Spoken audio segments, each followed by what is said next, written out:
Hello friend, I am Sangapal Prakash Ingre and today we discuss about the Merrick differential piece rate system.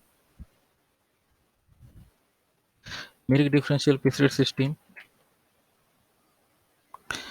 is called as modification of Taylor's differential piece rate system because in the Taylor's plan there is a large difference in two piece rate, and due to this if a worker falls slightly behind the standard then he gets fair wages, and to overcome this flaw Merrick presented his plan of differential piece rate system. There are three rates under the Merrick differential piece rate system. Here the company management determine the standard output and also determine the normal piece rate. The first category is if the worker's actual production is up to 83% of standard output, then he gets the wages according to normal piece rate. Second is if the worker's actual production is between 83% to 100% of standard output, then he gets the wages according to 110% of normal piece rate. And third is if the worker's actual production is above target, means above 100%, then he gets the wages according to 120% of normal piece rate. To clear this concept, let's we see one example. Here Sumit, Vikas and Akash, these are three workers. Here we have to calculate their wages on the basis of following information. Standard output is 25 units per hour. Normal wage rate is rupees 25 rupees per hour. And in a day of 8 hours, Sumit produced 160 units, Vikas produced 200 units, and Akash produced 210 units. Let's see the solution.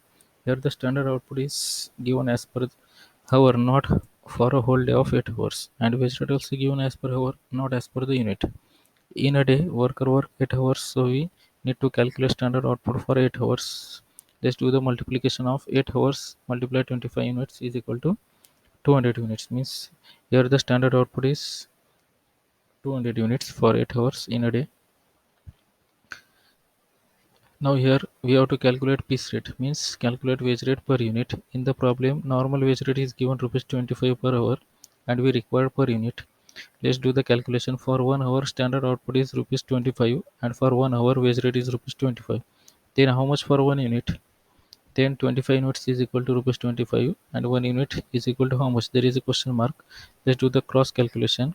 1 unit multiply rupees 25 divided 25 units is equal to rupees 1 per unit. Here we get the per unit rupees 1 wage rate. Let's do the calculation of workers wages. But before calculation of workers wages, firstly we have to calculate workers efficiency with the formula of actual production divided standard production multiply 100.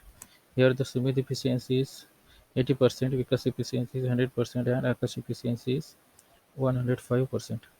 The calculation of wages of workers. Here we have to calculate the workers wages with the help of formula of wages is equal to unit produced multiply rate per unit. The Sumit efficiency we see that is 80%, which comes under in first category, that is up to 83% of category. Therefore he gets the wages according to normal piece rate, and normal piece rate is rupees 1. Sumit produced 160 units multiply rupees 1 means he get the wages rupees 160. Then Vikas efficiency 100%, that comes under the second category, under 83% to 100% category of efficiency. Therefore he gets wages according to 110% of wage rate. Here calculate the new wage rate. Rupees 1 multiply 110 divided 100. The new wage rate is rupees 1.1. So Vikas wages is equal to 200 units multiply rupees 1.1. So here Vikas get the wages rupees 220. And then third is Akash efficiency is 105%, which comes under the third category, that is above the 100% category. Therefore he gets the wages according to 120% of wage rate.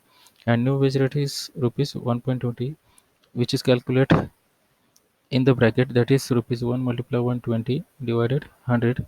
So Akash get the wages rupees 252.